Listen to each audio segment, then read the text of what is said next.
Hampshire, June 1817. The Merriweather ballroom glittered with 1,000 candles reflected in polished mirrors, their golden light dancing across silk gowns and jeweled throats like stars scattered across a night sky. The scent of beeswax and hothouse roses hung heavy in the warm air, mingling with the subtle notes of lavender water and expensive French perfumes that clung to the assembled ladies. Musicians positioned on a raised dais at the far end of the room coaxed elegant melodies from violin, cello and pianoforte, the notes floating above the steady murmur of conversation and the rhythmic swish of dancing slippers across polished marble. Miss Penelope Fairfax stood near a fluted marble column, partially obscured by an elaborate arrangement of white lilies in a Chinese porcelain vase. Her gloved fingers moved methodically, counting the embroidered petals on her lilac silk gown. 1, 2, 3, 4, 5, start again. 1, 2, 3, 4, 5. The repetitive motion calmed the anxiety that threatened to overwhelm her whenever she found herself surrounded by the incomprehensible chaos of polite society. At 26 years of age, Penelope had attended 3 full London seasons without receiving a single marriage proposal. She understood, with the same clinical clarity she applied to botanical classifications, precisely why this was so. She did not possess the seemingly innate gift for saying pleasant untruths that other young ladies wielded with such effortless grace. She could not comprehend the elaborate dance of implication and suggestion that governed what passed for polite conversation among the ton. Most damaging of all, she had the unfortunate and apparently uncontrollable habit of correcting factual errors regardless of social consequence, a tendency that had cost her more potential suitors than her mother cared to enumerate. Tonight would likely end no differently than all the others, with her mother, Lady Margaret Fairfax's disappointment hanging heavy as winter fog over the carriage ride home, and Penelope retreating to the blessed sanctuary of their library at Fairfax Manor, where books did not require her to interpret hidden meanings or guess at unspoken expectations. If stories of love that sees beyond society's narrow definitions and celebrates the courage to remain authentically oneself touch your heart, subscribe now and join us on this journey. You will not want to miss what happens next. Behind Penelope, she could hear her mother's voice rising in barely concealed exasperation as she spoke with Mrs. Beatrice Cunningham, a neighbor whose 3 daughters had all made excellent matches before their 20th birthdays. The conversation drifted to Penelope's ears in fragments, each one a tiny knife of familiar disappointment. "I simply cannot understand it, Beatrice," Lady Margaret was saying, her tone carrying that particular quality of strained patience that Penelope had learned to recognize from earliest childhood. "Penelope is not unattractive. Her dowry is quite respectable for a viscount's daughter.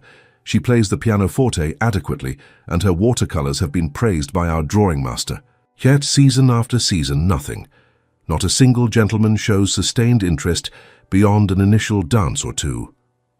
Mrs. Cunningham's reply was lost in the swell of music as a new set began, but Penelope did not need to hear it. She knew precisely what the woman would say, or some variation thereof. Poor dear Penelope, so peculiar in her manner. Such a trial for you, Margaret. Have you considered lowering your expectations? Perhaps a country parson or a widower in need of a capable household manager? Penelope had heard it all before, in whispers and sympathetic murmurs, in well-meaning advice and thinly veiled criticism. At 26, she was firmly established as a spinster, that pitiable creature who existed on the margins of society, neither girl nor matron, unmarried and therefore incomplete in the eyes of the world that defined her worth solely through her ability to secure a husband. The evening had begun with what Lady Margaret insisted on calling promise, though Penelope privately classified it as maternal optimism, unsupported by observed fact. Her mother had selected the lilac silk gown with great care, spending over an hour in consultation with the modiste on the proper shade to complement Penelope's dark brown hair and grey eyes. The colour, Lady Margaret had declared with immense satisfaction, softened Penelope's features and made her appear more approachable, more feminine, more like the sort of young lady gentlemen sought as wives. What specific features required softening remained a mystery to Penelope. She possessed the same general arrangement of eyes, nose and mouth as other women. Her features were regular if unremarkable, She had been told her eyes were intelligent, though the person offering this observation had not sounded entirely complimentary. Intelligence, it seemed, was not considered an asset when assessing a woman's marriageability. Nor could Penelope understand how fabric color might fundamentally alter one's approachability. Approachability, she reasoned, depended far more upon behavior and demeanor than upon the specific quality of light reflected by one's gown. But she had learned through years of painful experience not to request clarification on such statements. They invariably led to her mother sighing deeply, pressing delicate fingertips to her temples, and murmuring something about headaches and the particular trials of motherhood. Penelope's two younger sisters, both now married and established with their respective husbands, had possessed an instinctive understanding of society's elaborate and unwritten rules. Charlotte, now Mrs. Reginald Hartwell of a considerable estate in Derbyshire, had made what everyone agreed was a brilliant match at the tender age of 19. Sophia, married to Mr. James Clifford, the younger son of an earl with excellent prospects in diplomacy, had secured her position at 21 after a whirlwind courtship that had set tongues wagging with delight throughout Hampshire. Neither sister had ever needed to have the intricacies of flirtation or the subtleties of appropriate conversation explained to them in laborious detail. They simply knew, the way birds knew to fly south for winter or flowers knew to turn their faces toward the sun. The knowledge seemed to exist in their bones, an instinct Penelope entirely lacked. She did not know. She required explicit instruction, step-by-step explanations that broke down every gesture and phrase into comprehensible components, and even then, she frequently failed in execution. It was, she had come to understand, rather like attempting to read a book written in a language one had never properly learned. The individual words looked familiar enough, but their true meaning, when strung together into sentences and paragraphs, remained frustratingly, maddeningly opaque. Lord Richard Jameson had approached her during the first quadrille of the evening, a gentleman of 28 with considerable property in Kent, and what Penelope's mother had breathlessly described as excellent prospects. He stood tall, well above 6 feet, and possessed regular features rendered handsome by careful grooming and fashionably styled auburn hair that glinted copper in the candlelight. His evening coat of dark blue superfine fit his broad shoulders admirably, tailored with precision that spoke of an expensive London tailor. His waistcoat, however, was a vivid shade of green that reminded Penelope unpleasantly of the algae and duckweed that collected on the surface of stagnant pond water in late summer, slick and unwholesome. The color, combined with his particular complexion, which had warm undertones, created an unfortunate effect that rendered his skin sallow and slightly jaundiced in appearance. He had executed what she supposed was meant to be an elegant bow, though his movement struck her as rather exaggerated, like an actor playing to the back rows of a theatre. "Miss Fairfax," he had begun, his voice carrying clearly above the music, pitched louder than strictly necessary for their proximity. "Might I have the very great honor of claiming this dance with the loveliest lady in the room?" Penelope had considered the request with her characteristic thoroughness. She did not particularly wish to dance, as she often lost count of steps during the more complicated patterns, and had a regrettable tendency to tread upon her partner's feet with sufficient force to cause actual pain. Moreover, she doubted his assessment of her as the loveliest lady present, given that Miss Arabella Montrose stood not 10 feet away in a gown of celestial blue that set off her golden curls to magnificent advantage. However, refusing Lord Jameson's request would displease her mother, who was watching the exchange with barely concealed hope from across the room. Lord Jameson had asked with appropriate politeness, even if his compliment was transparently false. Social convention dictated acceptance. "If you wish to dance with me, I am willing," she had replied honestly, setting aside the leather-bound volume of botanical illustrations she had been examining, whilst other young ladies giggled behind painted fans and cast flirtatious glances at passing gentlemen. "Though I should inform you in the interest of full disclosure that I often lose count during complicated steps and frequently tread upon my partner's feet. I do not mean to cause injury, but it happens with distressing regularity. My dancing master once suggested I might consider directing my efforts to pursuits requiring less coordination." Lord Jameson had laughed, a booming sound that startled a nearby couple and caused the lady's punch cup to slosh precariously. "My dear Miss Fairfax, how delightfully refreshing to encounter such charming honesty in this age of artifice. I assure you, I have survived far worse tribulations than a young lady's slipper upon my instep.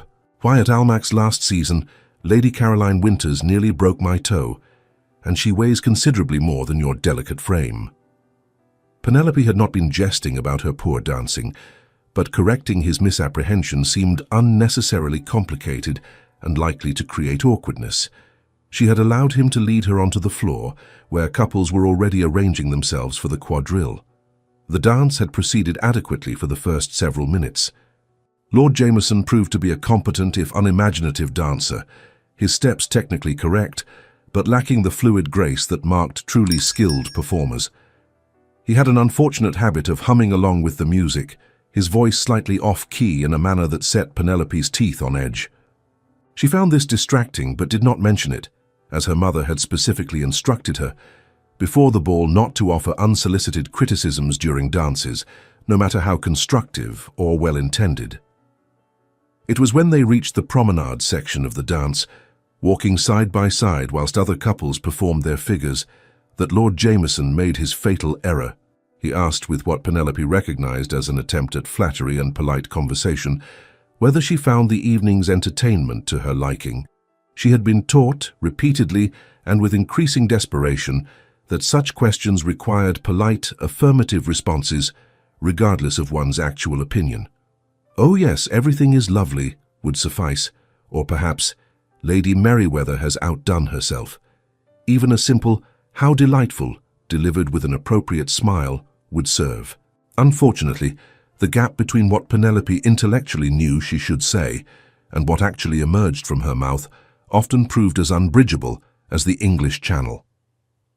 "The musicians are competent," she had answered after careful consideration, tilting her head to better assess the string section. "Though I fear the second violinist is consistently flat on the higher notes, which creates a discord that I find rather grating to the ear. The high-vaulted ceiling of this room exaggerates the problem. It would sound better in a space with better resonance. The refreshments appear acceptable in presentation, though I found the lemonade contains far too much sugar for my personal preference. I suspect the cook was attempting to mask inferior quality lemons with excessive sweetness, a common enough practice, but one that does a disservice to those of us who prefer more balanced flavors." She had paused, noticing Lord Jameson's expression growing increasingly rigid, but the observation about his waistcoat seemed too important not to share. After all, she reasoned, would she not wish someone to inform her if she were wearing something unflattering? "And your waistcoat, if I may offer an observation in the spirit of helpful honesty, is a shade of green that unfortunately renders your complexion rather sallow and unwell. The yellow undertones in that particular green clash quite badly with the warm undertones in your skin. I would suggest earth tones in future, perhaps a warm brown or a deep amber, which would prove significantly more flattering for someone of your particular coloring. It is a matter of artistic harmony, you understand. Quite scientific, really. Complementary colors enhance, whilst clashing tones detract. You have excellent bone structure, truly, but the wrong colors can entirely undermine one's best features." Lord Jameson's smile had frozen upon his face like ice crystallizing on a winter window. His jaw worked as though he were chewing something extremely tough. His steps faltered mid-pattern, and he trod heavily upon the hem of Penelope's gown, though she politely pretended not to notice, even as she felt stitches pop beneath her slipper. "My waistcoat," he had repeated slowly, his voice tight with some emotion Penelope could not quite identify. Anger, perhaps? Or embarrassment? She had never mastered reading the subtle facial expressions that betrayed such feelings. "You find my waistcoat unflattering?" "The color is quite unfortunate, yes," Penelope had confirmed, pleased that he seemed to understand. "But you should not feel badly about it. Many gentlemen lack knowledge of artistic harmony. It is not taught as part of a classical education, which I have always thought rather remiss. Understanding how colors interact would prevent such easily avoidable errors. With your warm coloring, any of the earth tones would serve beautifully. Even a deep burgundy would be superior to that particular green." The music had continued, but Lord Jameson had guided her rather forcefully off the floor before the dance could properly conclude, his hand gripping her elbow with more pressure than seemed strictly necessary. He had delivered her to her mother with a smile so tight it looked painful, teeth bared in what might charitably be called a grimace, murmured something about suddenly remembering a prior engagement with a gentleman in the card room, and disappeared into the crowd with impressive speed for a man who, Penelope now noticed, was limping slightly from where she had accidentally stepped upon his instep during the second figure. Lady Margaret's face had cycled through several expressions in rapid succession, each one clearly legible, even to Penelope's normally unreliable skills at reading emotion. Confusion gave way to dawning comprehension, which transformed into disappointment, which finally settled into that particular expression of weary resignation that had become increasingly familiar over the past 3 seasons. Penelope. Her mother's voice had carried that particular quality that indicated a lecture was imminent. What precisely did you say to Lord Jameson? He departed, looking rather as though he had swallowed something extremely unpleasant. Penelope had replayed the entire conversation in her mind with the careful attention she might apply to reviewing experimental results. I provided helpful observations regarding his unfortunate choice of waistcoat and offered honest counsel about the musical performance and the quality of the refreshments. I was attempting to be useful. Was that incorrect? Darling. Lady Margaret had closed her eyes briefly, a gesture Penelope had witnessed so many times she had lost count. One hand rose to press delicate fingertips against her temple. Did you perhaps consider that a gentleman attempting to court you does not wish to hear his waistcoat criticized, whilst he is actively trying to impress you? Penelope had considered this novel piece of information, turning it over in her mind like an interesting rock one might examine for hidden properties. But the information was accurate and potentially valuable. Would it not be more helpful for him to know about the unflattering color, so that he might select more flattering attire in future and thus improve his prospects with other young ladies? I was attempting to be kind, truly. Surely allowing him to continue wearing colors that make him look ill would be the unkind course of action. Would you not wish someone to tell you if your gown was unflattering? Truth and kindness, her mother had said slowly and carefully, as though explaining an extremely complex concept to a small child, are not always the same thing, my dearest girl. Sometimes, often in fact, kindness requires remaining silent about truths that might wound or embarrass, even if those truths are objectively accurate. This statement made no logical sense whatsoever to Penelope. Truth and kindness were separate concepts that existed independently of one another. One could be truthful and kind simultaneously. One could be truthful and cruel. One could be dishonest and kind. One could be dishonest and cruel. But to suggest that kindness inherently required dishonesty, or that remaining silent about useful information constituted kindness, seemed a fundamental misunderstanding of both concepts. She had, however, learned through years of fruitless attempts that arguing such philosophical points with her mother led nowhere productive, and generally resulted in both of them feeling frustrated and misunderstood. Instead, she had excused herself to the terrace, explaining that the heat and press of so many bodies in the ballroom had given her a headache. This was not entirely false.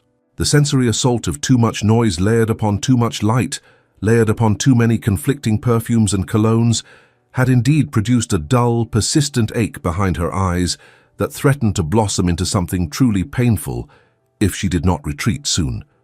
The terrace offered blessed relief. Cool evening air, carrying the scent of roses from the gardens below, caressed her overheated skin like a benediction. The noise of the ballroom faded to a more manageable murmur, voices and music muted by stone walls and distance. Above, stars scattered across the dark velvet of the sky in patterns Penelope had studied and memorized, their positions as reliable as old friends. Ursa Major, the Great Bear, Cassiopeia, the queen upon her throne, Orion, the hunter, though only partially visible at this time of year. She traced the familiar constellations with her eyes, feeling the tension begin to drain from her shoulders. Stars, at least, behaved according to comprehensible rules. They followed predictable paths across the heavens. They did not say one thing whilst meaning another. They did not require interpretation or careful navigation of unspoken social codes. She was counting visible stars in Cassiopeia, finding comfort in the simple meditative repetition of numbers, when a deep voice spoke from the shadows near the terrace doors. "Do you prefer the stars to the company within, Miss Fairfax?" Penelope started, her heart leaping in her chest. She turned quickly to find a tall figure emerging from the darkness, his form resolving into distinct features as he moved into the light cast by the terrace lanterns. Even before she could see his face clearly, she recognized him by his bearing, the particular way he held himself with a combination of aristocratic confidence and deep weariness. Lord Sebastian Thorne, Marquess of Windermere. She had not seen him in nearly a year, not since her father Viscount Fairfax's funeral the previous autumn. He had stood throughout that terrible day, silent and separate from the other mourners, positioned at the edge of the gathering like a sentinel. His expression had been as cold and remote as carved marble, his dark eyes fixed on some point in the middle distance that only he could see, apparently unmoved by the words of comfort or the tears of those around him. He had been her father's closest friend since their university days at Cambridge, an unlikely friendship that had survived more than 3 decades despite their vastly different temperaments. Her father had been warm, gregarious, quick to laugh, and generous with his affection. Lord Windermere was his opposite in nearly every respect, reserved to the point of seeming cold, rarely seen at social gatherings, and possessed of a reputation for brilliant business acumen paired with what society whispered was absolute emotional detachment. The friendship had begun at Cambridge over a shared love of classical literature, her father had once told her, and had endured because each man possessed qualities the other lacked but admired. Where her father had been all heart, Sebastian Thorne had been all head.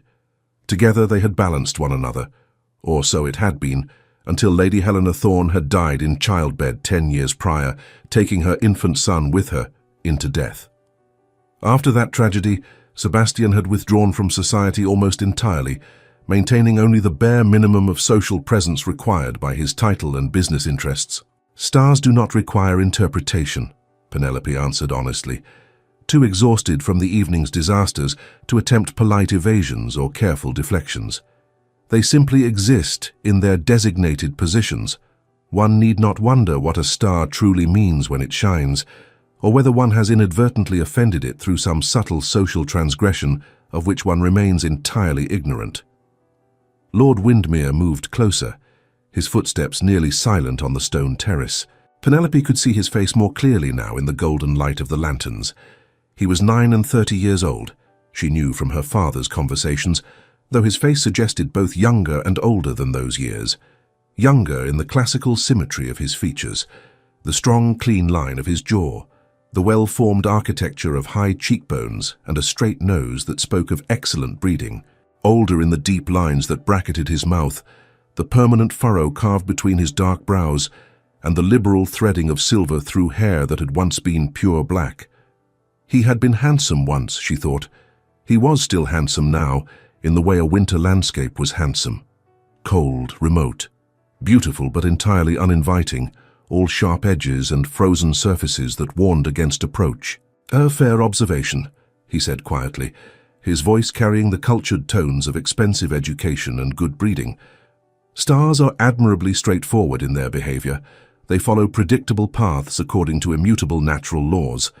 There is profound comfort in such reliability, is there not? One can calculate their positions with mathematical precision. They will not surprise you with unexpected volatility. Unlike people," Penelope added, grateful to encounter someone who seemed to truly understand rather than merely offering polite agreement. "Quite unlike people," he concurred, moving to stand beside her at the terrace balustrade. "People are chaos masquerading as order. They say one thing whilst meaning another entirely. They smile whilst simultaneously calculating how best to wound you. They profess friendship and affection whilst preparing betrayal.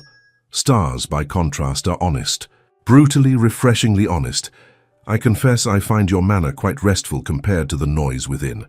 There was bitterness in his voice, old and deep, like a well that had been poisoned years ago, but never cleared. The pain in those words was so raw, so evident, that even Penelope, with her normally unreliable ability to read emotional nuance, could hear it clearly. She wondered at its source, but knew instinctively that inquiring would be unwelcome. Her inability to read social cues did not extend to missing such obvious signs of ancient wounds, even if she did not always know how to respond appropriately to them. They stood together in companionable silence for several long moments. Penelope found it a remarkably comfortable silence, which was unusual enough to be noteworthy. Most silences in company made her profoundly anxious, as she could never determine with any certainty if she was expected to fill them with conversation, and, if so, what sort of conversation would be deemed appropriate for the specific social context. Her attempts at small talk so often led to awkwardness or unintended offense that she had learned to dread the responsibility of maintaining discourse. But this silence with Lord Windermere felt different, natural, peaceful, as though both of them were simply existing in the same physical space, without requiring performance or pretense, without the exhausting necessity of maintaining social masks. It was Lord Windermere who eventually broke the quiet. "Your father spoke of you often," he said, his gaze fixed on the same stars Penelope had been observing moments before. "With immense pride and affection, he would read me passages from your letters, describing your latest botanical discoveries, with such enthusiasm that one would think you had uncovered lost treasure from antiquity rather than a new variety of rose." Warmth bloomed in Penelope's chest at the mention of her beloved father, though it carried the inevitable shadow of grief. "Did he truly share my letters with you? I know he humored my interests, but I sometimes wondered if he found them tedious. My mother certainly does. She tolerates my botanical work, the way one tolerates a child's less harmful eccentricities, with patient forbearance tempered by hope that I might eventually grow out of such peculiar obsessions." "Tedious?" Lord Windermere turned to look at her fully, and something in his expression softened almost imperceptibly. "My dear Miss Fairfax, your father considered your scientific mind one of the great achievements of his life. He said repeatedly that you possessed the sort of rigorous intellectual curiosity and methodical analytical capacity that would have made you a brilliant scholar at Cambridge or Oxford, had you been born male and thus permitted access to such institutions." "Had I been born male," Penelope said with a touch of bitterness she rarely allowed herself to express aloud, "I would have been permitted to attend university, yes, to pursue formal scientific education, to publish scholarly work under my own name without requiring male sponsorship, to be valued for my intellect rather than pitied for my unmarried state, and criticized for my peculiar interests and my inability to navigate society's incomprehensible rules. The world is profoundly unjust in its distribution of opportunities," Lord Windermere observed with quiet intensity, "though I suspect you make far better use of your limited resources and restricted circumstances than most men make of their unlimited advantages and unrestricted access. Your father shared with me several of your detailed botanical observations. Your methodology is sound, your documentation meticulous, your conclusions well-reasoned. Any university would be fortunate to claim such rigorous scholarship, regardless of the gender of the scholar producing it." Penelope turned to study him more carefully, searching his face for signs of the polite dishonesty that so often characterized compliments. She found none. His expression remained serious, his eyes steady on hers, without the evasive flickering that usually accompanied insincere flattery. "That is extraordinarily kind of you to say, my lord," she said slowly, "though I confess surprise at finding you here this evening. My father mentioned on several occasions that you had not attended a society event since your wife's passing, save for the most unavoidable obligations. He said you found such gatherings painful."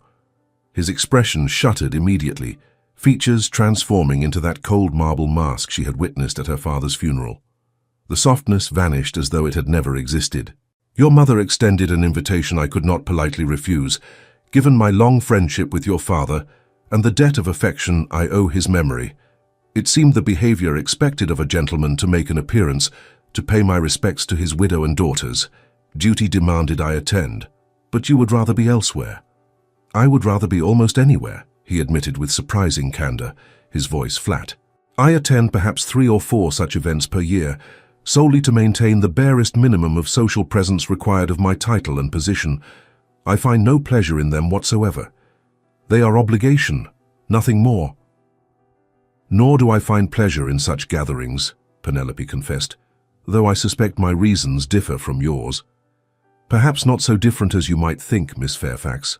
He turned to face her fully, and in the lantern light his eyes held an intensity that made her breath catch in her throat. Tell me, have you continued cataloguing the Hampshire flora as you described in your correspondence to your father? The letters he shared with me detailed your discovery of what you believed to be natural rose hybrids. Have you confirmed that theory? Penelope's eyes widened. You read my letters. My father shared them with you. Only the portions relating to your botanical work, and only after receiving your permission, which he claimed to have secured, though I confess I have no independent verification of that claim. But yes, he shared extensively.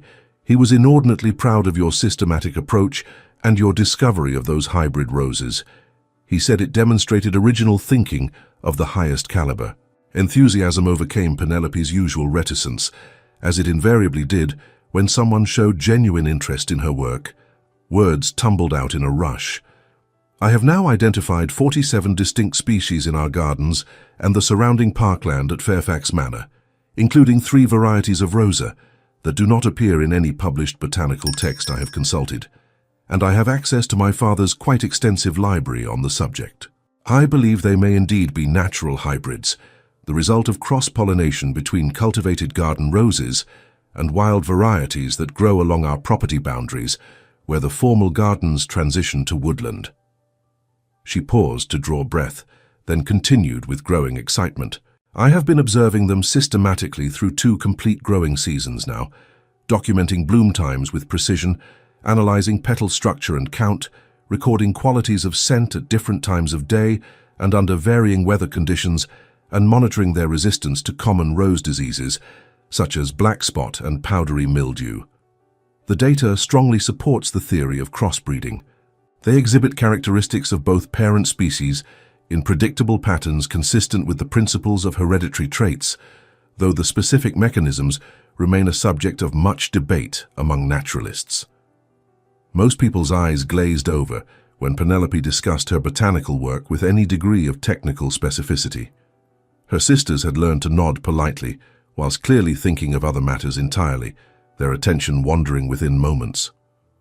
Her mother listened with strained, martyred patience before inevitably changing the subject to more appropriate ladylike accomplishments such as needlework or watercolors or the proper management of household accounts. Lord Windermere, however, appeared not merely politely interested but genuinely engaged. He asked, "Natural hybrids occurring without human intervention are quite uncommon, are they not? I had understood the process required carefully controlled cultivation by an experienced horticulturist."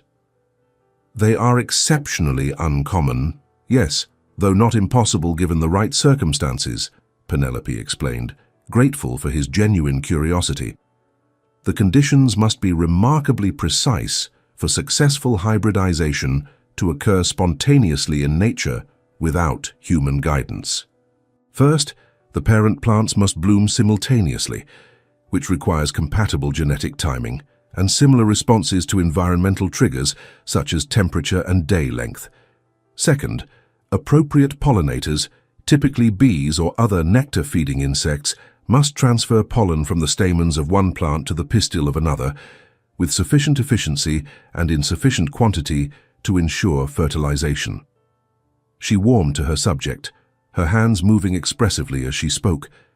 Third, the resulting seeds must then find appropriate conditions for germination, requiring proper soil composition, adequate moisture, appropriate light levels, and protection from predation by birds or rodents. Finally, the hybrid offspring must prove robust enough to thrive and capable of surviving to maturity and potentially reproducing in turn. When one considers all the variables that must align perfectly, often against significant odds, for such an event to occur, it truly is rather miraculous. The probability is vanishingly small, yet it does occasionally happen. Rather like genuine human connection, Lord Windermere observed quietly. Penelope had not considered the comparison, but found it remarkably apt upon reflection. Yes, I suppose the parallel is quite strong. So many variables must align for authentic connection to occur between 2 people. compatible temperaments and interests, appropriate timing in both parties' lives, circumstances that allow for meaningful interaction, mutual willingness to invest effort in cultivating the relationship, physical proximity, or at least regular communication, shared values, or complementary differences. The probability that all these factors will coincide perfectly is quite low. She hesitated, then added with painful honesty, "No wonder I find it so remarkably, consistently difficult.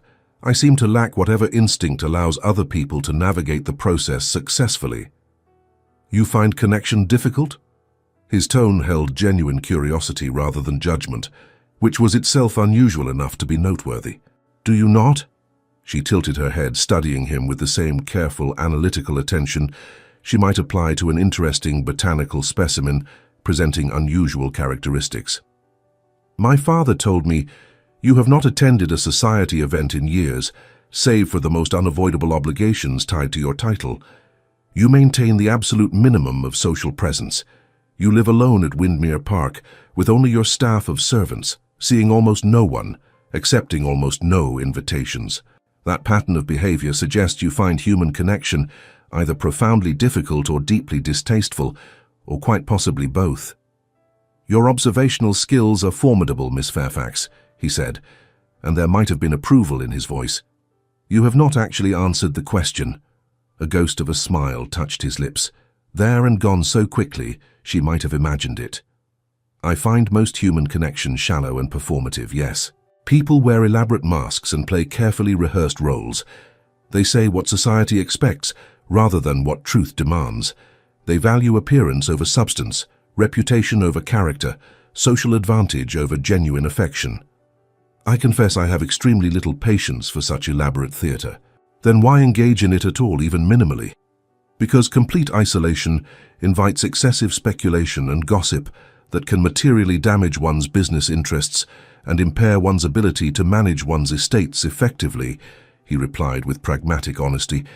"Because my title carries certain unavoidable responsibilities that occasionally require social performance, regardless of personal preference. Because your mother would have been wounded had I refused her invitation entirely, and I owed your father the courtesy of kindness to his widow in her bereavement." Penelope considered this response carefully. "Those are all external motivations imposed by circumstance and obligation. You have not mentioned a single longing of the spirit, any genuine wish for human company beyond what duty demands." "No," he agreed quietly, his voice carrying undertones of something that might have been pain or possibly just profound weariness. "I have not mentioned such desires because I possess none. I am content, perhaps even relieved, to live without the complications that connection inevitably brings." Before Penelope could formulate a response to this startling admission, her mother's voice called from the doorway behind them, bright with forced cheer. "Penelope, there you are, my dear. I have been searching everywhere. Lady Ashcroft has expressed particular interest in meeting you. She heard of your watercolors from Mrs. Montrose and wishes to discuss them with you."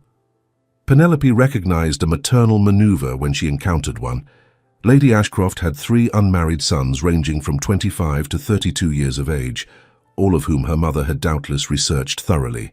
This was clearly an attempt to arrange an introduction that might, with luck and divine intervention, lead somewhere productive. Lord Windmere bowed with formal courtesy. "Miss Fairfax, I very much hope we might continue our discussion of botanical hybridization and natural selection at some future time. I find the subject genuinely fascinating, and your approach to systematic observation is remarkably sophisticated." "I would like that very much indeed," Penelope said honestly, and was rewarded with what might have been actual warmth in his dark eyes, a softening of that cold marble mask, before he turned and disappeared into the shadows beyond the circle of lantern light. She watched him go with an odd sensation blooming in her chest, something unfamiliar and difficult to name or categorize. It was only as her mother took her elbow and began guiding her back inside that Penelope identified the components of this strange new feeling: disappointment at his departure, sharp and immediate; hope for his promised return, tentative but growing; and beneath both, pushing up through her carefully guarded heart like a seedling through soil, a tiny nascent possibility that perhaps, just perhaps, she had found someone who spoke her particular language, someone who did not require her to translate herself into acceptable forms, someone who might value precision over platitude and truth over performance, someone, in short, who might actually understand her. The following 3 weeks brought an unexpected development that disrupted Penelope's carefully ordered life. Lord Windermere began calling at Fairfax Manor with increasing frequency, appearing at their door at least 3 or 4 times each week. He claimed initially to have business matters to discuss with Penelope's elder brother Edmund regarding neighbouring estate boundaries and shared water rights, drainage issues that affected both properties. These discussions indeed occurred, conducted in her father's study, whilst Penelope attempted to concentrate on her botanical notes in the library. But Edmund's business never seemed to require more than 20 or 30 minutes of Lord Windermere's time. The remaining hours of each visit, sometimes extending well into late afternoon, were invariably spent in the gardens where Penelope could be found with her botanical notebooks, magnifying glass, and careful sketches of plant structures. Their conversations flowed with an ease Penelope had never experienced with anyone save her beloved father. Lord Windermere did not seem to mind, did not appear even slightly bored or impatient when she spoke at considerable length about pistil structure or the superior qualities of proper Linnaean nomenclature over common names. He asked thoughtful, intelligent questions that demonstrated genuine curiosity and actually listened to her answers with focused attention rather than merely waiting with visible impatience for his turn to speak. On one particularly warm afternoon in early July, they sat together on a stone bench in the rose garden, surrounded by blooms in various stages of opening. Penelope had been explaining her documentation system, showing him her meticulous notebooks with their dated entries, detailed sketches, and careful observations recorded in her precise hand. "Your methodology is remarkably rigorous," Sebastian observed, studying a page covered with measurements and notes. "This would satisfy the standards of any scientific journal. The level of detail is extraordinary." "Yet no scientific journal would publish it," Penelope said with matter-of-fact bitterness. "I am a woman. My work, regardless of its quality or merit, would be dismissed without consideration simply because of my sex. The only way to publish would be under a male pseudonym or with a male sponsor willing to claim the work as his own, and I confess, I find both options rather galling." "That is profoundly unjust." "It is factual," she corrected gently. "Justice and fact are not always aligned, more's the pity. I have learned to accept this limitation and find satisfaction in the work itself, rather than in any hope of recognition or publication." He was quiet for a long moment, his expression thoughtful. Finally he said, "Your father would have fought for your work to be recognized, you know." He spoke more than once of his frustration with society's barriers to female scholarship. "He thought you brilliant." "My father was a remarkable man," Penelope said softly, feeling the familiar ache of grief. "He never made me feel peculiar or defective for my interests or my manner. My mother loves me. I know she does deeply and truly, but she wishes I were different, more like my sisters Charlotte and Sophia. They understand society's elaborate rules instinctively, the way one might understand one's native language. I must have every rule explained to me explicitly, and even then I often fail spectacularly in execution." "Perhaps," Lord Windermere said carefully, his voice gentle, "society's rules are not as worthy of mastery as botanical classification. Perhaps the failure lies not in you, but in the arbitrary nature of the rules themselves." "You are extraordinarily kind to suggest so, but we both know that perspective does not reflect reality. My sisters are both happily married to good men who value them. They have established households and growing families. They have achieved what society expects of women. I am 26 years old and firmly relegated to the shelf, as the saying goes. My failure to master social rules has had material consequences for my life prospects and my future." "Their loss," Sebastian said quietly, "is most assuredly botany's gain.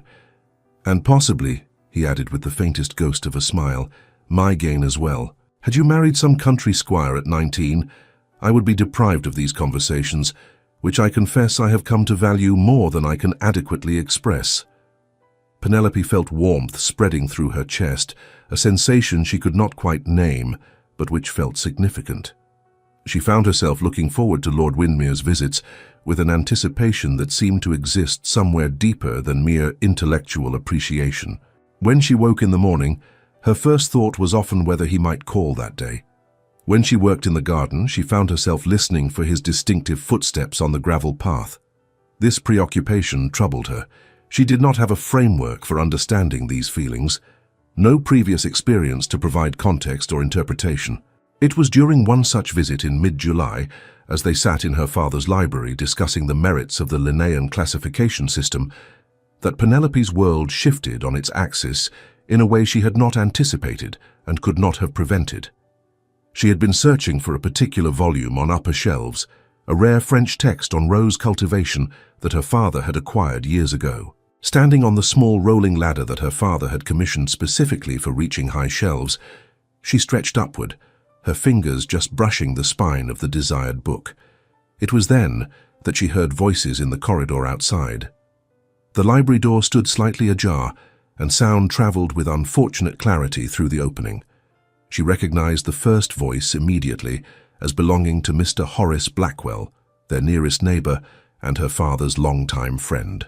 The second voice took a moment to place, but she identified it as her brother Edmund. "Sebastian visits with remarkable frequency these days," Mr. Blackwell was saying, his tone carrying poorly concealed curiosity. "One might even suspect he has developed a romantic tendre for your sister Penelope. Has he made his intentions known?" Penelope's hand froze on the book spine. Her breath stopped in her chest.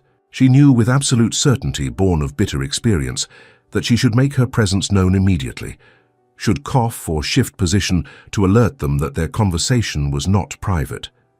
She remained silent, frozen on the ladder, hating herself, but unable to move. The worn leather of the book binding felt slick against her palm, and the heavy volume seemed to increase in weight with every passing second, becoming a burden she could barely sustain. Her brother Edmund's voice came clearly through the gap. "Sebastian is kind to call so regularly, given his close friendship with father, but I cannot imagine he harbors serious romantic intentions toward Penelope. She is far too complicated for a man like Windermere. He values order, precision, and clarity above all else, in both business and personal matters. Penelope is neither ordered nor clear in her communication style. She offends people without realizing, speaks too bluntly, misses obvious social cues. No, I imagine he visits primarily out of duty to father's memory, perhaps with some genuine enjoyment of her botanical knowledge, but nothing more serious than that." The words struck like physical blows. Too complicated, neither ordered nor clear, nothing more serious. "Pity," Mr. Blackwell replied. "She could certainly use a husband's guidance and protection. At her age, prospects grow increasingly limited. She needs a patient man." Edmund agreed, his tone frustratingly reasonable. "Someone willing to tolerate her peculiarities and explain social situations to her repeatedly, without frustration. Someone who finds her directness charming rather than off-putting. Sebastian is many admirable things, but patient with disorder and confusion is not among them. He would find her exhausting within a fortnight." Their voices faded as they moved away down the corridor, leaving Penelope alone with the echoes of their assessment. She remained frozen on the ladder, the forgotten book still just out of reach. Her chest felt tight, as though someone had laced her stays too severely, constricting her ability to draw breath. The warmth she had felt in Sebastian's presence now seemed foolish, a naive misinterpretation of kindness for something deeper and more significant. Of course, he did not harbor romantic feelings. How could he? She was complicated, disordered, peculiar. Everything a man like the Marquess of Windermere, with his reputation for brilliant precision and emotional control, would find intolerable in a wife. She descended the ladder carefully, her movements mechanical. She closed the forgotten book, carefully reshelved it, and left the library through the garden door. She could not face Lord Windermere now, could not pretend she had not heard the truth of how she was perceived, how their growing friendship was interpreted by those who knew them both. When a footman found Lord Windermere in the library some minutes later and informed him that Miss Fairfax had been called away suddenly on an urgent domestic matter, he departed with a frown creasing his brow. But Penelope remained hidden in the conservatory, counting the panes of glass in the roof over and over, until she was certain his carriage had left the drive. The following days brought a notable absence of the Marquess. Penelope told herself this provided evidence that her brother had been correct. Lord Windermere's visits had been duty and perhaps intellectual curiosity, nothing more. Now that those obligations had been sufficiently discharged, he had returned to his preferred isolation. She tried desperately to return to her botanical work with the same absorption and enthusiasm that had always sustained her, but she found herself distracted, staring at blank pages in her notebook without recording observations, counting flower petals obsessively whenever anxiety rose in her throat like bile. 1, 2, 3, 4, 5. Start again. 1, 2, 3, 4, 5. It was her mother who insisted, with gentle but immovable determination, that she attend Lady Ashcroft's dinner party the following week. Penelope had attempted every reasonable argument against attendance, citing headaches, fatigue, and pressing botanical work that required immediate attention. Lady Margaret had remained firm. "You cannot hide in the conservatory and gardens forever, darling. I know society is difficult and often painful for you, but you must make an effort. You must continue to be seen, to present yourself as available and open to connection. Otherwise, you condemn yourself to permanent spinsterhood." The dinner party promised to be every bit as uncomfortable as Penelope had anticipated, possibly worse. She was seated beside a young gentleman, Mr. Arthur Stockworth, who spoke at tedious length about his hunting prowess, detailing every successful shot and missed opportunity with exhausting specificity. When he finally paused to consume several mouthfuls of roasted pheasant and asked her opinion of blood sports, Penelope made the fundamental error of responding honestly. "I find the concept of killing animals for sport rather illogical, if I am to be completely frank," she said. "It strikes me as an inefficient expenditure of time and resources.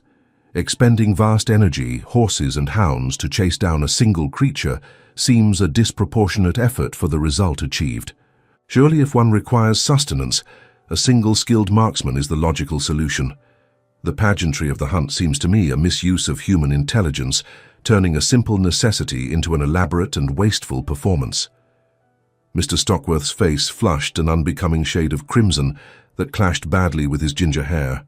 His jaw worked soundlessly for several seconds before he turned pointedly away to address the lady on his opposite side with marked enthusiasm. Across the table, Lady Beatrice Ashcroft and her two daughters, Miss Catherine and Miss Margaret Ashcroft, watched the exchange with ill-concealed amusement. Lady Beatrice was known throughout Hampshire for her cutting wit and her daughter's successful matches with wealthy gentlemen. She had always treated Penelope with thinly veiled contempt, as one might regard an unfortunate accident that had occurred in polite company. "Miss Fairfax," Lady Beatrice said sweetly, her voice carrying clearly across the table so that all conversation ceased and every eye turned toward Penelope. "We were discussing Lord Jameson's recent engagement just before dinner. Such delightful news. You danced with him at the Merryweather Ball several weeks past, did you not? Tell us, what particular qualities do you think recommended him so strongly to his fortunate bride? You must have formed some impression during your time together." Penelope felt every eye fix upon her. She understood, with sudden and absolute clarity, that this was not a genuine inquiry motivated by innocent curiosity. Lady Beatrice sought to humiliate her publicly, though Penelope could not fathom why. What had she done to earn such deliberate cruelty from a woman she barely knew? "I am not acquainted with Lord Jameson with sufficient depth or duration to speak knowledgeably to his qualities as a potential husband," Penelope said carefully, choosing each word with precision. "We shared a single dance that did not proceed to completion." "Oh, but surely you must have formed some impression, however brief," Lady Beatrice pressed, her smile widening in a manner that reminded Penelope unpleasantly of a cat toying with an injured mouse. "You are always so refreshingly honest, are you not, Miss Fairfax? So wonderfully direct in your assessments. Come now, be honest with us as you are honest with everyone. What qualities struck you most forcefully about Lord Jameson?" The trap was evident now, though Penelope could see no way to avoid it without appearing deliberately evasive or, worse, rude. "Lord Jameson is tall," she said finally, grasping for objective facts that could not be construed as criticism.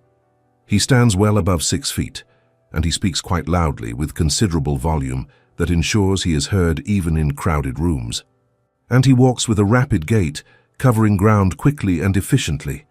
The table erupted in cruel laughter. Lady Beatrice's smile transformed into something satisfied. "How utterly charming," she said, her voice dripping with false sweetness. "You describe gentlemen as one might describe livestock at market or horses at auction. Height, volume, speed. Do you also evaluate their teeth for soundness, Miss Fairfax? Perhaps check their hooves for cracks?" More laughter rippled around the table. Penelope felt heat rising in her face, that telltale flush of humiliation she had experienced countless times, but never learned to prevent or control. Her hands trembled slightly beneath the table, and she gripped her napkin with both fists, counting the threads with desperate focus. 1, 2, 3, 4, 5, 6, 7, 8. "I merely answered your question honestly with observable facts," Penelope said quietly, her voice barely carrying across the suddenly silent table. "I am sorry if my response was deemed inadequate or inappropriate." "Honestly, yes," Lady Beatrice agreed with mock sympathy. "But with all the social grace of a dairymaid discussing cattle in the barn, one would think that after 26 years of life and 3 failed London seasons, you might have developed some measure of social refinement, or learned to moderate your unfortunate tendency toward excessive, inappropriate honesty." The words struck with the force of carefully aimed arrows. Each one found its mark with precision, opening wounds Penelope had thought safely scabbed over. 3 failed seasons, social grace of a dairymaid, unfortunate tendency. Penelope's vision blurred slightly at the edges, the faces around the table becoming indistinct shapes swimming in candlelight. The noise of the room, which had fallen silent during Lady Beatrice's attack, now swelled again with resumed conversation, but it sounded distant and distorted, as though she were hearing it from underwater. She needed to leave, needed air and space and silence, needed to count something, anything, to stop the rising wave of panic that threatened to overwhelm her completely. She stood abruptly, her chair scraping loudly against the polished floor. In her haste and disorientation, she misjudged the distance between her chair and the table edge. Her sudden movement jostled a footman who was reaching past her shoulder with a fresh tea service, attempting to refill cups for the next course. The tray tilted in the footman's hands. Time seemed to slow as Penelope watched hot tea cascade from the silver pot, arcing through the air in a dark stream that splashed across the pristine white tablecloth. The liquid spread rapidly, soaking into expensive Belgian lace, staining it brown. A cup fell, shattering against a plate, with a sound like a gunshot in the shocked silence. "Forgive me," Penelope whispered, backing away from the table, her hands shaking visibly now. "I did not mean to cause disruption. I am sorry. I am so terribly sorry." "Clearly not intentional," Lady Beatrice said, her tone dripping with false sympathy that somehow made the words more cruel than honest censure would have been. "Though one might reasonably argue that disruption follows you as naturally as grace eludes you, my dear. It seems to be your particular talent." Penelope fled. She heard her mother calling after her, heard the rising murmur of voices discussing what had just occurred, but she could not stop, could not stay, could not endure another moment in that room full of people who viewed her as an object of pity or entertainment or scorn. She burst through the rear doors into Lady Ashcroft's gardens, the cool evening air hitting her face like a benediction. But even the garden was not far enough, not safe enough. She could still hear laughter drifting through the open windows, could still feel the weight of their collective judgment pressing down on her like a physical force. Her feet carried her without conscious direction toward the old oak tree at the garden's far edge, near where manicured lawn gave way to semi-wild woodland. She had climbed this tree as a child during rare visits when Lady Ashcroft and her mother had been closer friends, before Penelope had become too peculiar, too much of an embarrassment for polite company. The familiar branches welcomed her like old friends. Penelope climbed without thought, though the process was far more arduous than in her youth. She had to fight the restriction of her stays and bunch the heavy silk of her skirts in her hands to gain purchase. Her body remembered the path, however, and she settled into the broad fork where the massive trunk split into major limbs, drew her knees to her chest despite the restriction of her evening gown. and finally allowed herself to cry. The tears came with a force that surprised and frightened her. She wept for her father, who had understood and valued her exactly as she was. She wept for her own profound inadequacy, her fundamental inability to navigate a world that made no logical sense, yet punished her relentlessly for failing to master its nonsensical rules. She wept for Lord Windermere's absent kindness, which she had mistaken for something deeper and more significant than mere polite interest in a deceased friend's peculiar daughter. She wept for the loneliness that stretched before her like an endless grey plain. She wept for all the connections she would never make, all the love she would never experience, all the belonging that would forever remain beyond her reach. She was so utterly lost in her misery that she did not hear approaching footsteps until a familiar voice spoke from below, cutting through her sobs. "Miss Fairfax." Penelope froze, her breath catching painfully in her chest. Through tear-blurred vision, she looked down through the network of branches to see Lord Sebastian Thorne standing at the base of the oak tree, his expression impossible to read in the gathering dusk.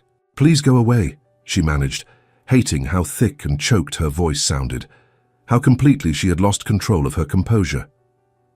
"Come down, Miss Fairfax," he said instead, his voice firm but not unkind. "It has begun to rain. You will catch a chill if you remain exposed to the elements." Indeed, the first drops were already falling, pattering softly against the leaves above her head, with a sound like distant applause. "I prefer the rain and the risk of chill to the company inside that house," Penelope replied with as much dignity as she could muster. "The rain, at least, falls without judgment. It does not mock or belittle. It simply is." "That is entirely understandable given the circumstances," he said calmly. "Lady Ashcroft's behavior was abominable, cruel, and entirely unworthy of anyone claiming to be a gentlewoman. Nevertheless, you will catch a serious chill, and I gave my word to your father that I would protect his daughters to the best of my ability. Therefore, you must come down." "Then I shall catch a chill and suffer the consequences," Penelope said stubbornly. "It matters very little. I am already a disappointment and an embarrassment to my family. Adding illness to my list of failings will change nothing of substance." There was a long silence broken only by the increasing patter of rain on leaves. Then, to her absolute astonishment, she heard the creak of wood and looked down to see Lord Windermere grasping the lowest branch and pulling himself upward with surprising agility. "What are you doing?" Penelope demanded, genuinely shocked. "If you will not come down to safety," he said, his voice slightly strained with effort as he climbed, his expensive evening clothes catching on bark and small branches, "then I shall come up to you. I gave my word to your father, Miss Fairfax. I do not break my word regardless of personal inconvenience." He climbed with methodical efficiency despite the impediment of formal attire, moving from branch to branch until he reached her position. He settled himself on a thick limb near hers, brushing leaves and small twigs from his coat, with apparent unconcern for the expensive fabric, now thoroughly smudged with bark and sap. "You will utterly ruin your clothes," Penelope protested weakly. "Clothes can be replaced. People, particularly people I value, cannot." He turned to look at her directly, his dark eyes serious. "You are crying. I confess I am not skilled at offering comfort, but I am here nonetheless." They sat in silence for several moments, as rain fell more steadily around them, droplets catching in Sebastian's dark hair, making it gleam in the fading light. Water ran down his face and dripped from his nose and chin, but he made no move to seek shelter. "I witnessed what occurred at dinner," Lord Windermere said finally, his voice tight with barely controlled anger.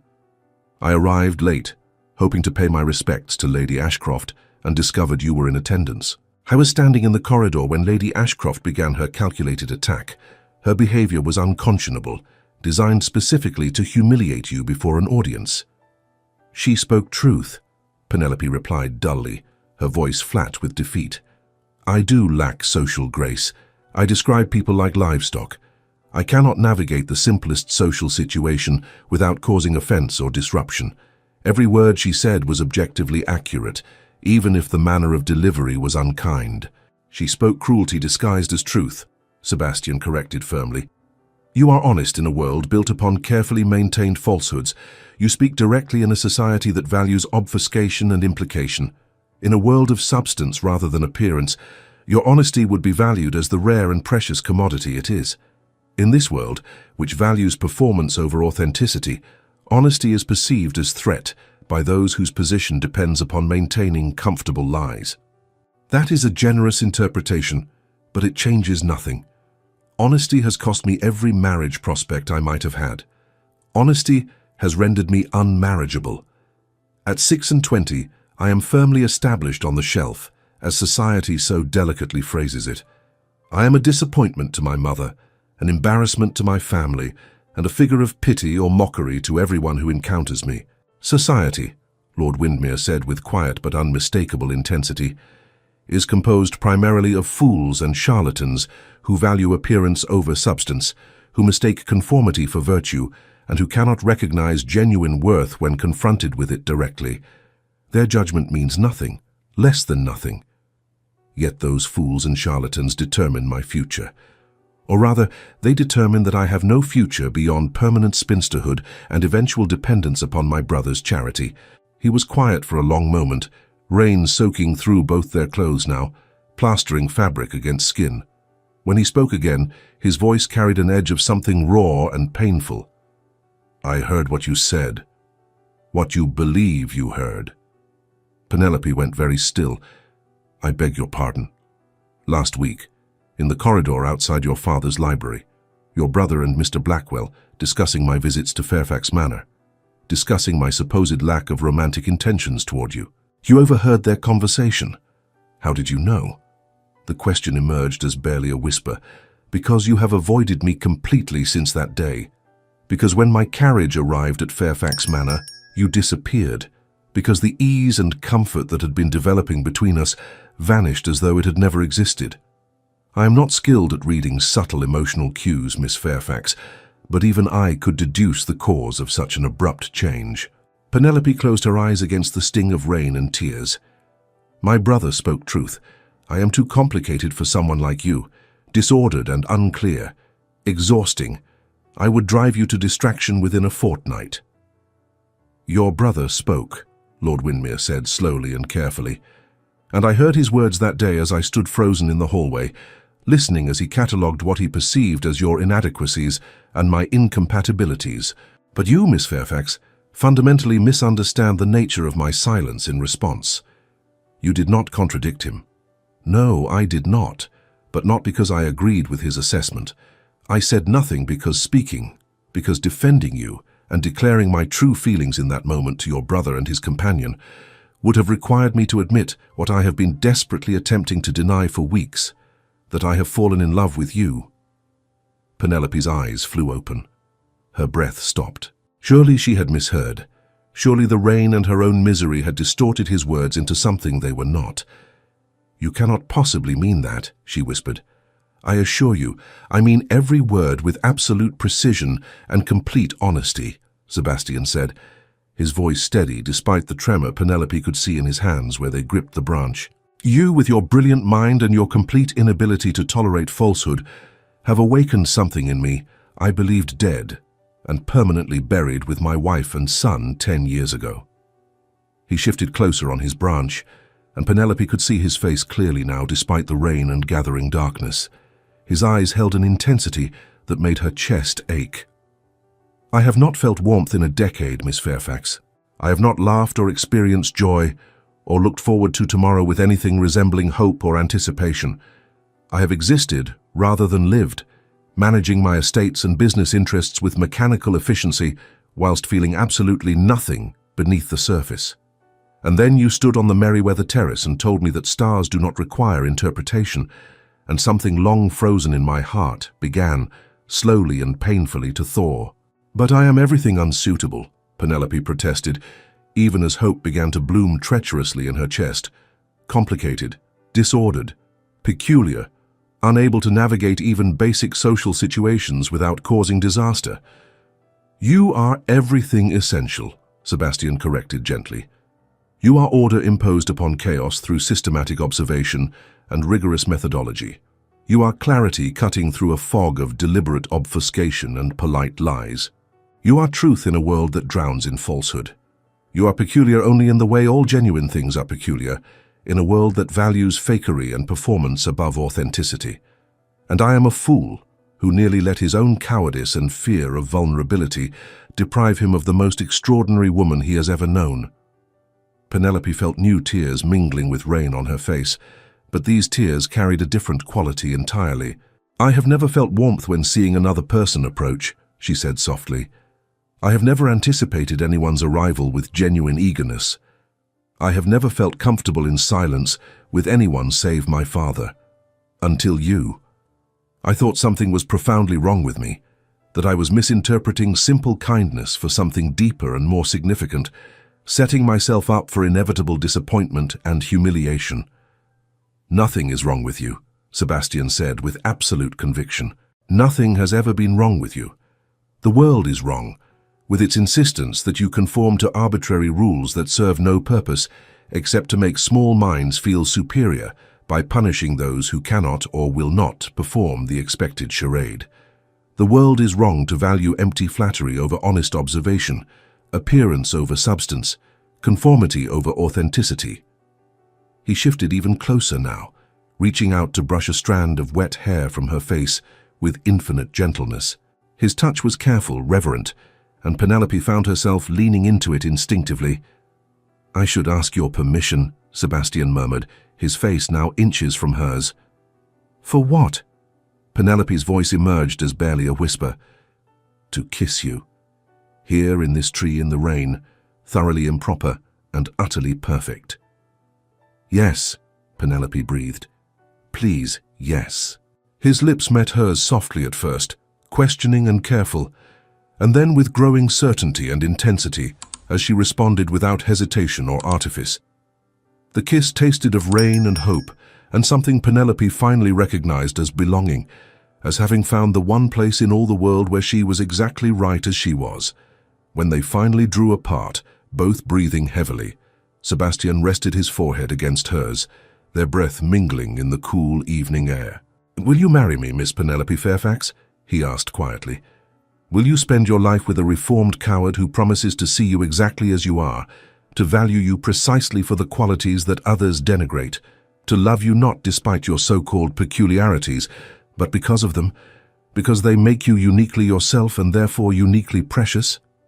"Yes," Penelope said simply, joy spreading through her chest like sunlight breaking through storm clouds. "Yes, I will marry you with very great pleasure and relief and hope."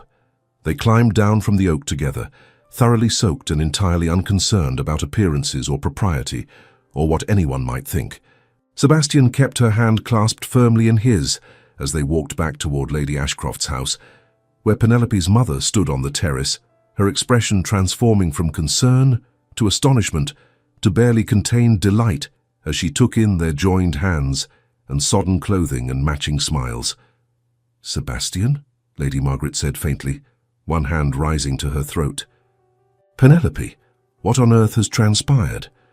"I am going to marry your daughter, Margaret," Sebastian said calmly, his voice carrying absolute certainty.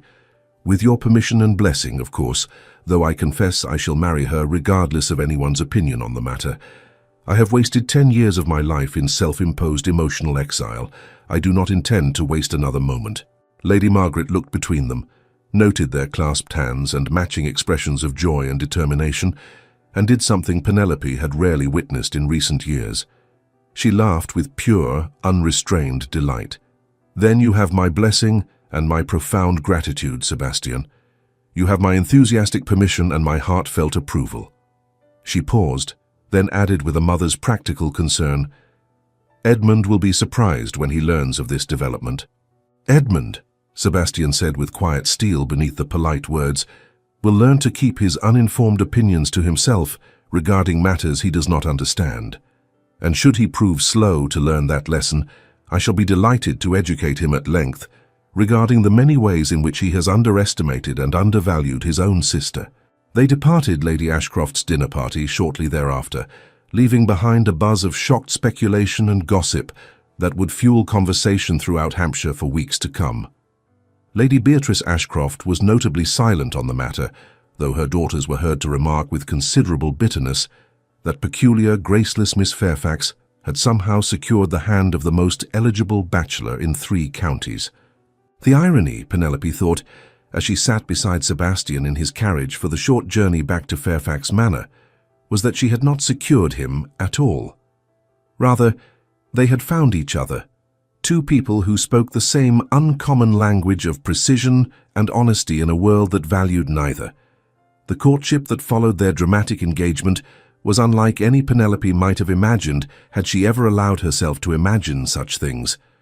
Sebastian called every single day without fail, weather and business obligations permitting, and they spent hours together in her father's library or walking the extensive gardens at Fairfax Manor, discussing everything from philosophy to horticulture, from classical literature to contemporary politics. He listened with genuine interest and focused attention when she spoke passionately about her botanical work, asking thoughtful questions that demonstrated real curiosity rather than polite forbearance. He never once suggested her interests were inappropriate for a lady, or hinted that she should redirect her considerable intellect toward more traditionally feminine pursuits. More remarkably, more precious than gold, Sebastian learned to communicate with her in the direct, clear manner she required to feel secure and understood. When he was displeased about something, he said so plainly and explicitly, rather than relying on subtle hints or meaningful silences that left Penelope anxious and confused. When he desired her company, he stated the desire without elaborate circumlocution or indirect suggestion. When he had concerns or questions, he raised them openly for discussion, rather than expecting her to intuit his thoughts through mysterious processes she had never mastered. "I find this manner of communication remarkably freeing," he admitted one afternoon in late July as they reviewed preliminary wedding arrangements in the Fairfax drawing room. "All my life I have hidden behind polite evasions and careful misdirection, saying one thing whilst meaning another entirely, participating in the elaborate dance of implication that passes for civilized discourse. With you, I can simply and directly state what I mean without layers of obfuscation. It is infinitely less exhausting than constantly maintaining a performance." "Most people find my directness profoundly off-putting," Penelope observed, still not entirely convinced that this miraculous compatibility could be real and lasting. "They consider it rude or awkward, or evidence of deficient social development." "Most people," Sebastian said with quiet vehemence, "are fools who mistake elaborate performance for sophistication and confuse honesty with rudeness because truth threatens the comfortable lies upon which they have built their entire existence." Their wedding took place on a brilliant September morning at the small parish church near Windermere Park. Penelope wore a gown of ivory silk, simple in design but exquisite in execution, created by a modiste who had actually listened to Penelope's specific requirements rather than insisting she knew better. She carried a bouquet composed entirely of the rosa hybrids from her own garden, the flowers she had discovered and documented with such care, now perfectly in bloom. Sebastian stood before the altar, looking impossibly handsome in his formal attire, and made his vows with a clear, steady voice that carried to every corner of the church. When he promised to love and honor and cherish her, Penelope heard the truth of those words in every syllable. When she made her own vows in return, her voice shook only slightly with the overwhelming emotion of finding, against all odds and expectations, a place where she belonged completely. Lady Beatrice Ashcroft attended the ceremony, though she departed immediately following the service without remaining for the wedding breakfast. Her absence troubled Penelope not at all. She marked it with complete indifference and forgot about it entirely within moments. The wedding breakfast was a smaller affair than Lady Margaret had initially wished, but exactly as large as Penelope could comfortably tolerate. Sebastian, now simply Sebastian to her without the formal title creating distance between them, kept her close at his side throughout the celebration. He deflected with practiced skill any attempts by well-meaning guests to engage her in prolonged conversation that might overwhelm her carefully maintained composure. "They mean well," he murmured in her ear during a lull in the festivities, his breath warm against her skin in a manner that sent pleasant shivers down her spine. "But I see you counting the petals embroidered on the tablecloth, which indicates rising anxiety." Shall we make our escape to somewhere quieter?" "Is that permitted?" Penelope whispered back. "May we simply leave our own wedding breakfast?" "It is our wedding, my dear. We may do precisely as we please without requiring anyone's permission or approval." They slipped away to the gardens at Windermere Park, which Penelope was now learning to think of as home. Sebastian had arranged for a small greenhouse to be constructed as his wedding gift, positioned to receive optimal light throughout the day. Inside, she discovered cuttings and specimens from across England and even from the continent, each carefully selected and meticulously documented. "I thought you might enjoy having a proper dedicated space for your botanical work," Sebastian said, watching her face anxiously for signs of her reaction. "If the arrangement does not suit your requirements, we can alter it in any way you wish. I want you to be happy here, to have space to pursue your research without limitation or restriction." Penelope turned to him, tears streaming freely down her face, utterly unconcerned about the damage to her carefully applied cosmetics. "It is perfect, absolutely perfect. You are perfect. How did I become so extraordinarily fortunate?" "I am very far from perfect," Sebastian said seriously, pulling her into his arms with tender care. "My spirit is scarred in ways that may never fully heal. I am sometimes cold when I should be warm, distant when I should be present. I am learning to feel again after a decade of deliberate numbness, and the path is neither smooth nor linear. But I am yours, completely and irrevocably yours, and you are mine, and that is all that matters." Their first year of marriage brought challenges, as all marriages inevitably do, regardless of the depth of affection or compatibility of temperament. Sebastian occasionally fell into old habits of indirect communication that left Penelope confused and anxious until he learned to recognize the signs and correct course. She sometimes spoke with a bluntness that wounded him unintentionally, her honest observations cutting deeper than she realized or intended. But they learned to navigate these difficulties together, with patience and honesty, and a willingness to grow and adapt. They developed systems and signals, explicit agreements about how to communicate when emotions ran high or misunderstandings threatened. They learned each other's patterns, each other's needs, each other's boundaries. More importantly, they learned to extend grace to one another and to themselves, to recognize that growth was gradual and imperfect, that mistakes were inevitable and forgivable, that love was not a state achieved once and maintained effortlessly, but rather a choice made repeatedly, daily, hourly, moment by moment. Sebastian proved remarkably and consistently supportive of Penelope's botanical work in ways that went far beyond mere tolerance. He contacted editors and publishers in London and Edinburgh, using his title and considerable social influence to overcome their institutional reluctance to consider scientific work by a female author. He presented her research with such conviction and enthusiasm that several expressed genuine interest despite their initial prejudices. When her comprehensive treatise on British flora, particularly her groundbreaking work on natural rose hybridization, was accepted for publication by a respected Edinburgh firm in the spring of 1819, Sebastian hosted an elaborate dinner in celebration. He invited every member of the Royal Society he could locate, several professors from Cambridge and Oxford, and numerous other scholars and naturalists. The book's publication, when it finally arrived that autumn, caused a minor but definite sensation within scientific circles. Female authors of rigorous botanical texts were sufficiently rare that Penelope found herself the subject of both genuine admiration and predictable criticism. The admiration pleased her and vindicated years of careful work. The criticism she ignored with the same studied indifference she had cultivated toward Lady Ashcroft's opinions and society's judgments. The most deeply satisfying moment came at a society dinner in London, 2 years after her marriage. Lady Beatrice Ashcroft approached her during a lull in conversation, moving with the confidence of someone who expected her attentions to be welcomed. "Lady Windermere," she began with a smile that failed entirely to reach her cold eyes, "how utterly delightful to see you in town. We have not had proper opportunity to speak at length since your marriage to the Marquess. Such a surprising match, though of course we are all tremendously happy for your good fortune."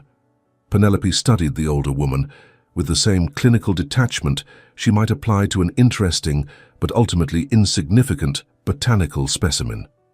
She saw clearly now what she had missed before. Lady Beatrice's cruelty stemmed from her own deep insecurity, her need to elevate herself by diminishing others, her profound emptiness disguised as superiority.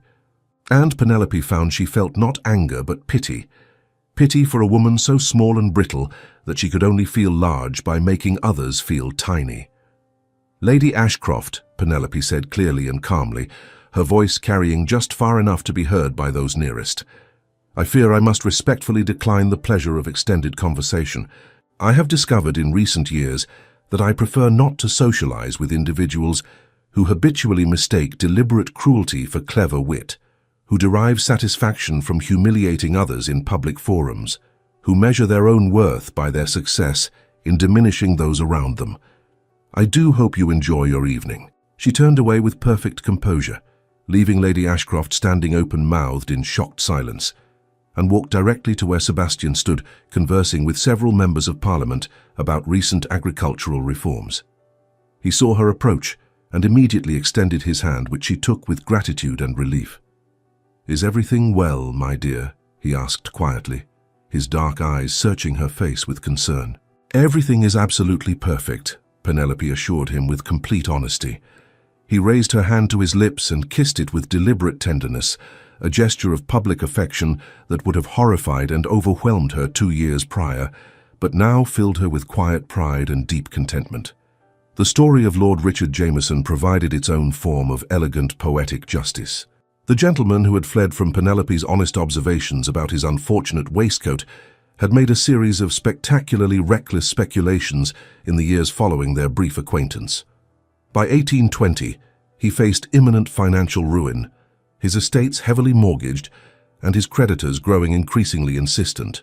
Sebastian, who possessed both exceptional business acumen and detailed knowledge of commodity markets and investment opportunities, could easily have offered guidance that might have prevented or at least mitigated the disaster. He had, in fact, observed Jameson's poor decisions as they unfolded and had recognized immediately the trajectory toward bankruptcy. He chose deliberately not to intervene or offer assistance, knowing that Lord Jameson was known to scorn all advice that did not align with his own inflated opinion of himself. "Should I feel guilty?"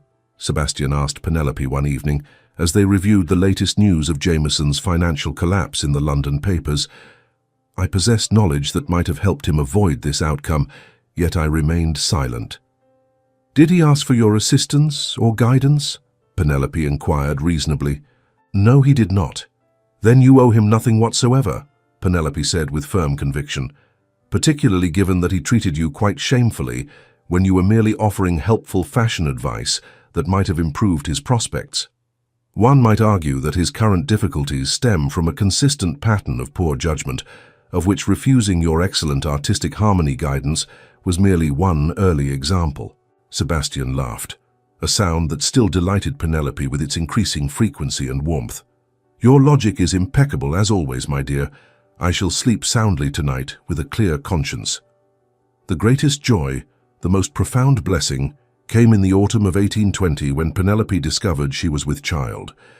The pregnancy proved uncomplicated from a medical perspective, though she found the physical symptoms tedious and the constant well-meaning advice from other ladies utterly unbearable. "If one more woman tells me I must avoid reading or any intellectual stimulation, lest I overtax my supposedly delicate constitution and harm the child," Penelope informed Sebastian one evening with barely suppressed frustration, "I shall begin throwing my botanical references at people with considerable force and accuracy." "I should very much like to witness that," Sebastian said with perfect solemnity, though his eyes danced with amusement. "Though perhaps you might aim specifically for those who most richly deserve such treatment. I could provide a list of suggested targets, if that would prove helpful." Their son arrived on a warm June morning, after a labor that was mercifully brief by the standards of the time, though Penelope found even those hours profoundly uncomfortable, and was quite vocal in her assessment of the entire process. Henry Thomas Thorne entered the world squalling with impressive volume, and possessing a full head of dark hair, remarkably similar in color and texture to his father's. Young Henry proved from earliest infancy to be every bit as direct and literal-minded as his mother, a tendency that became increasingly apparent as he grew and developed language. By the age of 3, he was correcting adults' factual errors with cheerful, innocent persistence, and counting objects obsessively whenever he felt overwhelmed by too much stimulation or emotional intensity. Where another father might have felt despair or concern at these familiar patterns, Sebastian delighted openly and enthusiastically in his son's quirks and characteristics. He saw in Henry not defect or disability, but simply a different way of perceiving and interacting with the world, one that required support and understanding rather than correction or suppression. "He is precisely like you," Sebastian told Penelope one sunny afternoon, watching their son methodically arrange his extensive collection of interesting stones by size, then by color, then by texture, completely absorbed in the satisfaction of creating order from chaos. "Does that concern you?" Penelope asked quietly, old insecurities rising despite years of Sebastian's consistent reassurance and demonstrated love. "It fills me with profound joy and gratitude," Sebastian replied seriously, turning to look at her with those dark eyes that had learned to show warmth again. "The world needs more people willing to speak uncomfortable truths regardless of social convention. The world needs more people who see patterns and connections where others see only chaos. The world needs more people exactly like you and our remarkable son. I consider it my sacred duty and highest privilege to ensure he grows up knowing he is valued precisely as he is, never made to feel defective or broken, never forced to pretend to be someone he is not simply to satisfy arbitrary expectations." On a late summer evening in 1823, Penelope sat in the magnificent gardens at Windermere Park, 6 months gone with their second child. The pregnancy had been confirmed only weeks before, and she was still adjusting to the idea of expanding their small family. She sat on her favorite bench surrounded by roses, counting the petals on a new hybrid variety she had been developing, a deep crimson bloom she had named Rosa Fairfaxia, which flowered twice per season and showed remarkable resistance to common diseases. 1, 2, 3, 4, 5, 6, 7, 8, 9, 10, 11, 12, 13.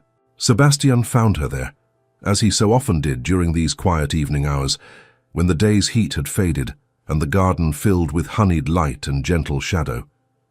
He settled beside her on the bench without speaking, simply sharing the space and the peaceful silence. "Still counting petals?" he asked after several minutes, his voice warm with affection rather than criticism or concern. "Always," Penelope replied honestly. "It calms me, grounds me, helps me manage anxiety and overwhelming emotion. It always has from earliest childhood. I expect I shall be counting petals when I am old and grey." "Then please continue counting for the rest of our lives together," Sebastian said seriously, taking her hand and lacing their fingers together. "Count petals and stars and whatever else brings you peace and comfort. I love you exactly as you are, Penelope. I loved you when you told Lord Jameson his waistcoat made him look ill. I loved you when you climbed that oak tree in the rain, rather than face more social cruelty. I loved you when you corrected the vicar's Latin during our wedding breakfast, which I still maintain was both accurate and hilarious. And I will love you when we are indeed old and grey, still counting things whilst I sit beside you in comfortable silence, exactly as we are in this moment." "That sounds perfectly, completely wonderful," Penelope said softly, leaning against his shoulder. Their second child, a daughter they named Margaret Rose after both grandmothers, arrived that November. She proved to possess an interesting combination of her mother's brilliant analytical mind and her father's developing gift for reading people and navigating social situations with increasing skill. The combination promised either remarkable success or spectacular disaster, depending on how she chose to apply those complementary talents.